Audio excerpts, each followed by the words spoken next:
Hello my dear students, আজকে আমরা mathematical tool for ফিজিক্সের পার্ট 33-তে হাইপারবোলা নিয়ে ডিসকাস করবো। চলো শুরু করা যাক। তাহলে হাইপারবোলার ফার্স্ট আমাদের ইকুয়েশন জেনে নিতে হবে। ইকুয়েশন কি?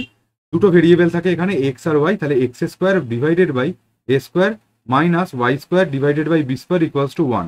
আর হাইপারবোলা শেপ এরকম দুপাশে হয়, ঠিক আছে? এইটা আমাদের অতটা ইম্পর্টেন্ট নয়, ইম্পর্টেন্ট হচ্ছে রেক্ট্যাঙ্গুলার হাইপারবোলা, সেটা নিয়ে ডিসকাস করবো একটু পরে। তার আগে হাইপারবোলার একটা অ্যাপ্লিকেশন জেনে নিই। আমাদের আর্থের জন্য দুরকম ভেলোসিটি হয়।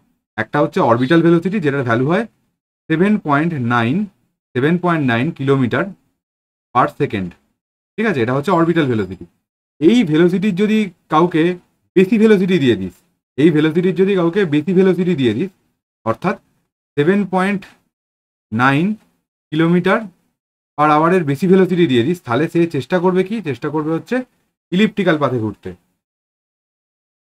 7.9 কিলোমিটার পার সেকেন্ড, আবার বলছি সেকেন্ড।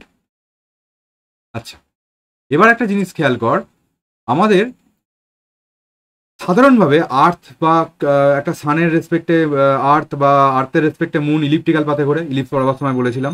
এবার এসকেপ ভেলোসিটি গল্পটা কি? এসকেপ ভেলোসিটি হচ্ছে পার্টিকুলার একটা ভেলোসিটি যেটার ভ্যালু আর্থের জন্য হচ্ছে 11.2 কিলোমিটার পার সেকেন্ড। এইটা ভেলোসিটি যদি বেশি ভেলোসিটিতে আমি কাউকে দিয়ে দিই, তাহলে সে আর আর্থে ফিরে আসে না, সে বেরিয়ে যায় আর্থের ফিল্ড থেকে। তাহলে আমার ইলিপ্টিক্যাল যদি ঘোরাতে হয়, এই যে মুন ঘুরছে, এটা অবভিয়াসলি আমার হচ্ছে 11.2 কিলোমিটার পার সেকেন্ডের থেকে কম, কিন্তু 7.9 কিলোমিটার পার সেকেন্ডের থেকে বেশি, 11.2 কিলোমিটার পার সেকেন্ডের থেকে কম। তাহলে অরবিটাল ভেলোসিটি বুঝতে পারলাম গল্পটা। সে কিভাবে মেনটেন করে? সে হচ্ছে ইলিপ্টিক্যাল পাথে ঘুরতে থাকে। এবার যদি 7.9-এর থেকে কম ভেলোসিটি নিয়ে ঘুরতে থাকে, তাহলে আমার সার্কুলার পাথে ঘুরতে থাকে। তাহলে কোনো ভেলোসিটি যদি আমার হয় হচ্ছে less than 7.9 kilometre per second, সেটা হচ্ছে তোর সার্কুলার পাথে ঘুরতে থাকবে। এবার এক্স্যাক্টলি যদি 11.2 কিলোমিটার পার সেকেন্ড দিয়ে দিই, মানে তাহলে কি প্যারাবোলিক পাথে ও আর্থের ফিল্ড থেকে দেখ বেরিয়ে যাবে, ঘোরাঘুরির সিন নেই, এটা বেরিয়ে যাবে। তাহলে কোনো ভেলোসিটি যদি এক্স্যাক্টলি ইকুয়ালস টু আমার হচ্ছে এসকেপ ভেলোসিটি হয়, অর্থাৎ 11.2 কিলোমিটার পার সেকেন্ড হয়, তাহলে কি হবে? তাহলে ও আর্থের ফিল্ড থেকে প্যারাবোলিক অরবিট নিয়ে বেরিয়ে যাবে। আর যদি ভেলোসিটিটা 11.2 কিলোমিটার পার সেকেন্ডের থেকে বেশি হয়, তাহলে হাইপারবোলিক অরবিট নিয়ে বেরিয়ে যাবে, মানে এরকম একটা পাথ ধরে বেরিয়ে যাবে। তাহলে হাইপারবোলার এই একটাই ফিজিক্সে অ্যাপ্লিকেশন আছে, সেটা হচ্ছে ভিটা যখন বেশি হয়ে যাচ্ছে কার থেকে না, 11.2 কিলোমিটার পার সেকেন্ডের থেকে বেশি হয়ে যায়, তখন হচ্ছে এটা হাইপারবোলিক পাথে বেরিয়ে যাবে। এবার চলে হয় রেক্ট্যাঙ্গুলার হাইপারবোলা, যেটা ফিজিক্সের জন্য খুব ইম্পর্টেন্ট।